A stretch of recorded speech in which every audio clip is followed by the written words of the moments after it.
right, the plans are already being exposed. Their Indiana Fever roster, because they had so many injuries, they really did a great job of staying engaged with their season. I can really only imagine for a player like Caitlin, you know, you come off your college season, epic, you go straight to your WNBA season, you know, you finish a first teamer, you have this long off season where you probably can't wait to get back on the court. We already know how Team USA was planning to build this thing up around Paige Beckers being the point guard, a blasphemous idea.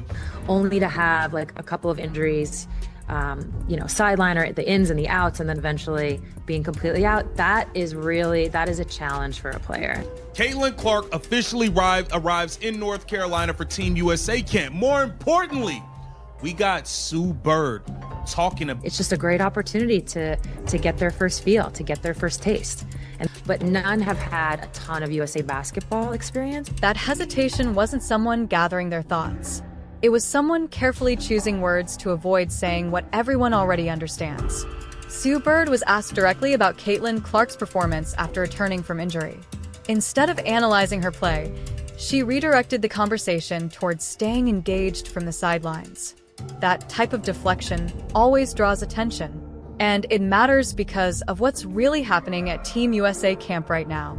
Caitlin Clark has just arrived in North Carolina for what is meant to be the early buildup to her first major international competition. On paper, this should be a headline moment. In reality, the structure surrounding her has people quietly questioning the direction of the entire program. Sue Bird, who is overseeing everything as the general manager, shared details that only added to the skepticism already surrounding the situation. The message was unmistakable. The veterans are expected to set the tone.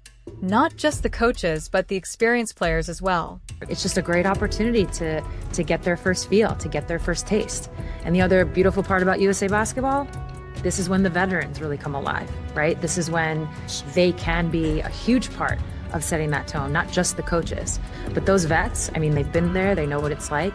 And with the way that they act, maybe with the way that they can be vocal, they're the ones who have been around, who understand the system, who are expected to show the younger group how to move, how to lead, and how to carry themselves in this environment. Now let's pause and actually examine who those veterans are in this camp. Paige Buchers is there. Paige, who has not yet played a single WNBA game, is reportedly being positioned as a point guard option for Team USA. That's not speculation. That's what has been circulating heading into camp. Suddenly, the conversation shifts to veterans teaching young players and setting the culture. And that's where things get uncomfortable. Caitlin Clark just finished her rookie season as a first-team All-WNBA selection. She led the league in assists, averaging 8 per game. She set a single-season assist record with 337 total. She ran an offense that helped turn the Indiana Fever from a lottery team into a playoff contender. Now she enters a Team USA environment where the messaging focuses on veterans guiding youth, while Paige Buchers is framed as a floor general. That equation doesn't quite add up. The entire setup feels designed to rein her in instead of letting her fully cook. And that's where this situation starts to feel uncomfortable very quickly. Things become even more intriguing once Bird explains how Stephanie White ended up on this coaching staff. What went into how you selected Kara's assistants? Yeah, Kara Lawson, the head coach of Duke, they're terrible, by the way. How did you come to the conclusion of getting the assistants in Stephanie White? On the surface, her explanation sounds straightforward, but the details underneath raise more questions than answers. Stephanie White is listed as a court coach for this camp. Not a full assistant, but someone present specifically for this December training window. I think it's Nate, it's Natalie Nakase, and Stephanie White. Yeah, so they're technically court coaches. I'm getting used to all the lingo also. And it's really, you know, the assistants don't get picked or like officially chosen until much closer to the World Cup. Oh! So they just are they just here for camp? I'm hoping Stephanie White is only here for camp. I hope she's not going to be around for the real thing. Keep talking, Sue. Keep talking. So there's a lot of time, a lot of buildup. Some of it is, you know, if you look at past coaching staffs, there's been a mix of WNBA and college. Obviously, this camp is in December. you're not going to get college coaches. That's like likely not going to happen. According to Sue Bird, the intention was to blend WNBA and college coaches within the camp. The issue, however, came down to timing. Because this camp takes place in December, most college coaches were unavailable due to the season. As a result, they leaned into what Bird described as a newer wave of WNBA coaches.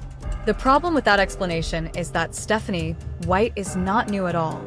She previously served as head coach of the Indiana Fever in 2015 and 2016, spent several years as an assistant with the Connecticut Sun, and then returned to Indiana as head coach this past season.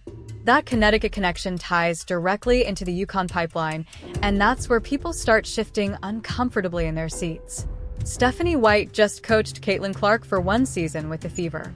That season ended with Caitlin dealing with multiple injuries, including a knee issue that kept her sidelined for weeks. By the end of the year, questions were already circulating about how her workload was managed by the Fever staff. Despite having one of the most dangerous playmakers in the league, the offense often looked disjointed. Now, less than 2 months after that season ended, Stephanie White is suddenly part of Team USA, placed in a position where she can once again influence how Caitlin Clark is used, this time within an entirely new system. So luckily we're able to tap into like what is this like newer crop with Nate and Natalie of WNBA coaches. Of course, Steph's been in the WNBA for a while, but none have had a ton of USA basketball experience. So it's wonderful to get them in. We had a coaches meeting today, and just kind of watching everybody come together and learn. You got to learn the FIBA rules. You got to learn, what it's about, but also being able to showcase themselves as assistants, obviously. That overlap is difficult to ignore.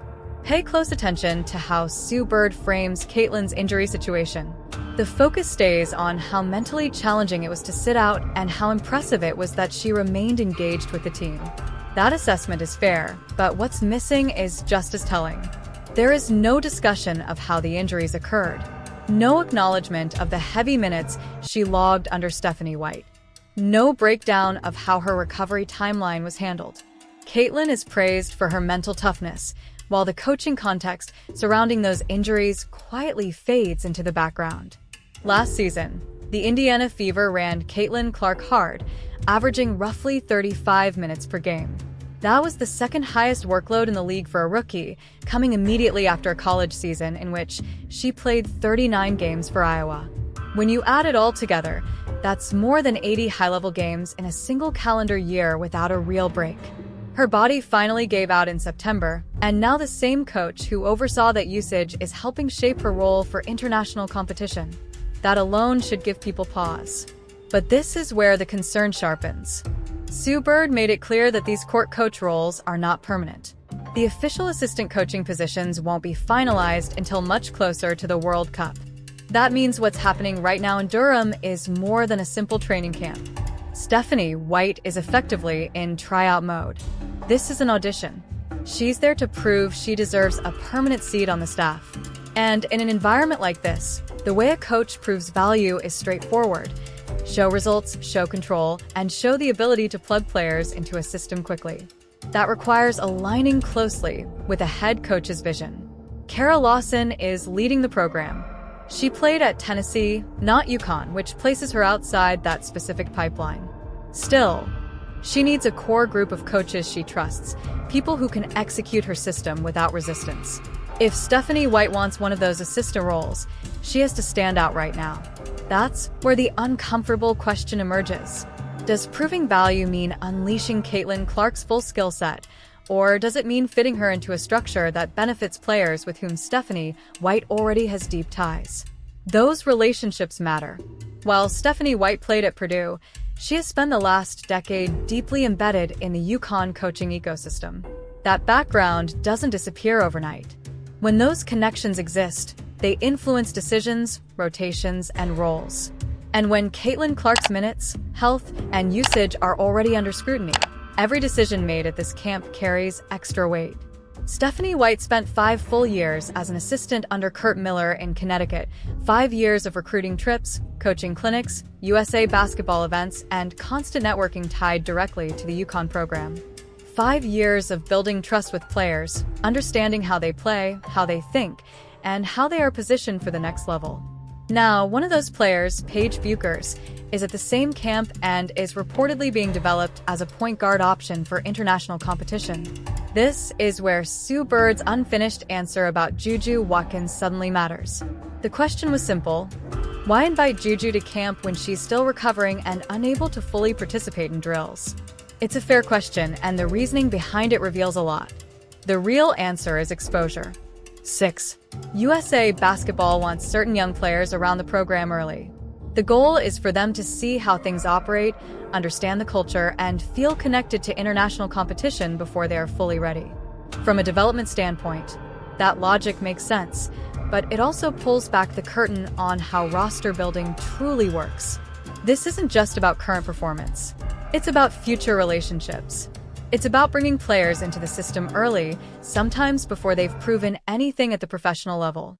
When you look closely at who receives those early invitations, who gets access to these camps, and who is given developmental priority, a pattern begins to emerge.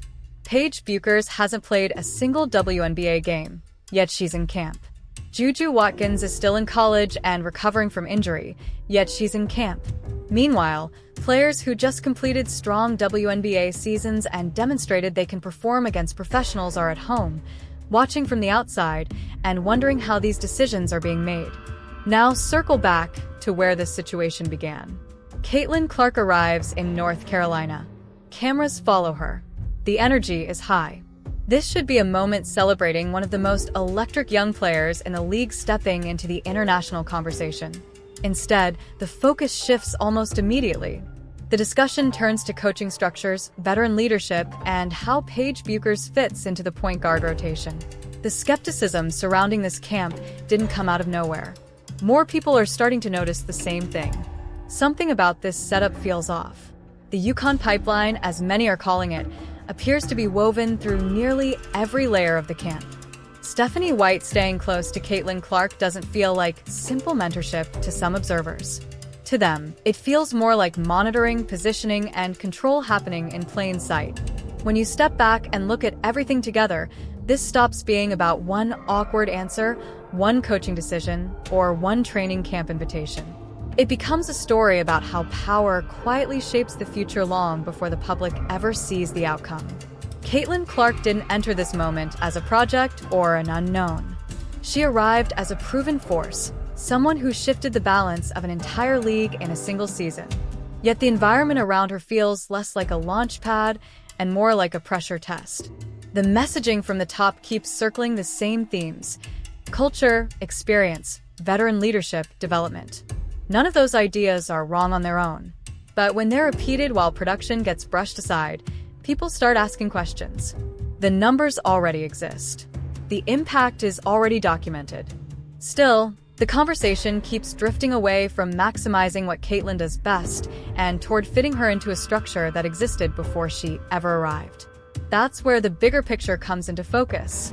USA Basketball isn't just building teams for today. It's laying tracks for years down the road.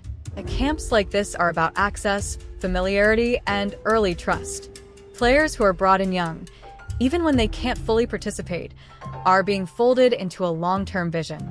Those relationships matter later, when decisions tighten and roster spots become scarce. At the same time, players who have already proven themselves at the professional level are left on the outside looking in. That contrast is what fans are reacting to. It isn't jealousy or bias. It's confusion about priorities. When production doesn't guarantee opportunity, the process deserves scrutiny. Caitlin Clark's presence has made that scrutiny impossible to ignore. Every move around her is magnified because she represents a shift in the game. She brings attention, expectations, and visibility that can't be managed quietly. Trying to guide talent like that without fully unleashing it is where the tension begins. And that tension is exactly what people are sensing right now. This is why the story refuses to settle. It touches on coaching influence, institutional pipelines, and how early relationships can shape outcomes long before fans even notice. None of this requires a conspiracy to be real. It only requires systems that reward familiarity over performance and comfort over disruption. And disruption is precisely what Caitlin Clark brings. The next phase will reveal the truth. Who gets empowered? Who gets adjusted? Who is allowed to play freely? And who is asked to fit a mold? Those answers won't come from press conferences. They will show up in rotations, responsibilities, and trust when the stakes are highest. That is why paying attention now matters. This isn't about tearing anything down. It's about understanding how the game behind the game is played. If you want sharp breakdowns, real context, and coverage that doesn't shy away from uncomfortable angles, Courtside Leaks is built for moments like this. This is where patterns are tracked, decisions are examined, and the noise is filtered out. Stay connected. Follow Courtside Leaks, because the next moves will not just define a roster. They will reveal exactly how power is exercised when the lights are brightest. We've got every angle covered, every leak, every backstage twist, every moment they won't show you. Hit like, subscribe, drop a comment, and share this video. Stay locked in with Courtside Leaks, your home for the truth behind the WNBA headlines.